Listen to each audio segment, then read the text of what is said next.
Hi, welcome to Eric's Little Welsh Garden. Today it's Sunday the 11th of November and I'm just out in my woodland garden getting my fruit trees ready for the winter. The reason I brought you out with me is because I'm doing this for free. So I wanted to show you how I'm doing it in case I can inspire you to use the same materials as I do and not spend any money. So before I get started, I just want to apologise that my camera is on a little bit of a wonk. Now, I'm in my woodland garden, which is growing on the side of a mountain. So unfortunately, my tripod is on completely uneven ground. And when I move you over to where my fruit trees are, it's also on a slope. So I'll try my best, but I am very sorry that I'm slightly wonky. Now, if you are new to my channel and this is the first time you're watching me, I hope you enjoy, but don't forget to hit that subscribe button and ring the bell so you can be notified of all of my latest videos. So let's get started. Okay, for this project I'm going to be using some leaf mould that I collected earlier in the year in this old compost bag. I'm going to be using some cardboard. Now, I've collected this from my local greengrocer. We get a veg box delivered once a week and they always bring me any cardboard that they've got ready for recycling. I've got 2 bricks here that I'm going to be using, but I also have another 50 further down in the garden, but they're quite heavy, so I've just bought 2 up for now. And the 4th thing that I'm going to be using is this insulation sheep's wool wrap. Now, we get our meat delivered kind of a couple of times a year and they use this to insulate the boxes, so it's perfectly able to be composted, and I usually put it in my wormeries, but I've saved it to use this time for my fruit trees.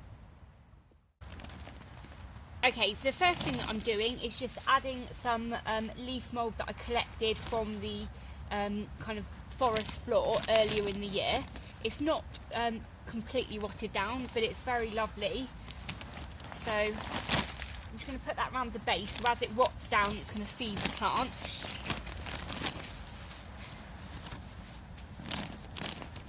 I'll be interested to know actually what you do with your fruit trees every year, if you just kind of mulch around it with one thing or you do a similar layering thing like I do. I'm not sure how old these trees are because they were here when I first got the house, but they're not very old at all because you can see that they're very thin. So I'm just making sure that I don't go anywhere near the graft, which is here, which is actually like the soil level's here and the graft is there. So yeah, it's not going to be able to be mulched very much really.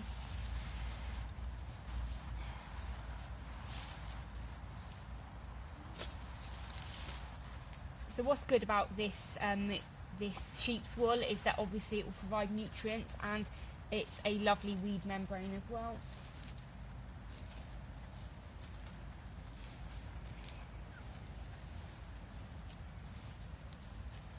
Okay, so the next thing I'm going to do is add the cardboard. So if you're using cardboard, you just need to make sure that if there are any kind of plastic labels or sellotape on it, that you get those off.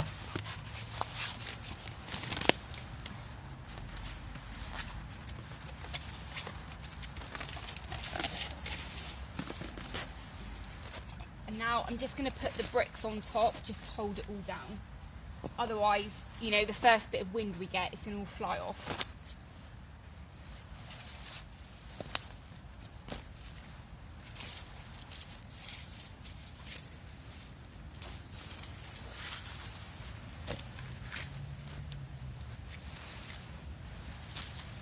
And there you have it, a pretty easy way to mulch your plants and also stop the weeds from coming up. I could have also added some worm casting underneath as well.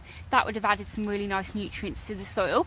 But what I'm going to do is get on with the rest of them now, and then I'll show you at the end. But I've also got a fruit tree that is in my woodland that is being completely crowded by you know, by weeds and brambles and things. So if I can do this to it, I think it's really going to benefit it because it's a much more established tree that did grow quite a few apples on earlier in the year. So if I can kind of save that from being completely engulfed by big you know, brambles and bigger shrubs, then that would be amazing. This is the apple tree that I was telling you about. As you can see, the base of it is completely surrounded and swamped with shrubs, and you can see there's a bramble growing through it there. So during the summer, every time I mowed the lawn, like I said, I did put the clippings around the base, and if you can see just there's some rotten grass. So this is actually much better than it was, but it is still very overgrown. You can see here I've got kind of like the remnants of dock leaves and things like that growing here. So what I'm going to do, I've not got loads of that sheep's wool left, so I'm going to work on this area now, because I think that would be really beneficial to have all those layers of you know, things here just to help this tree out as much as possible. So while I do that, I'll just recap the layers that I did.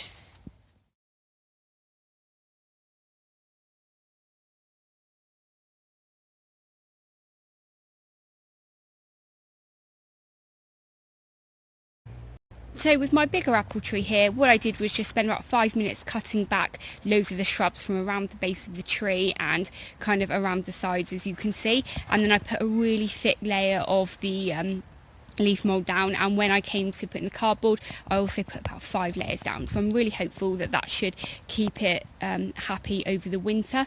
And then this time next year, I hope I can do a video about, you know, planting bulbs around this tree, because it would be absolutely lovely, and you know, this area here would be cleared of all the brambles. That would be absolutely amazing. But to be honest, Mother Nature is just constantly against me in this garden. But anyway, I'm going to leave it here. If you're still watching, I hope you've enjoyed, and if you are new to my channel, don't forget to hit that subscribe button. Thanks very much for watching. Bye.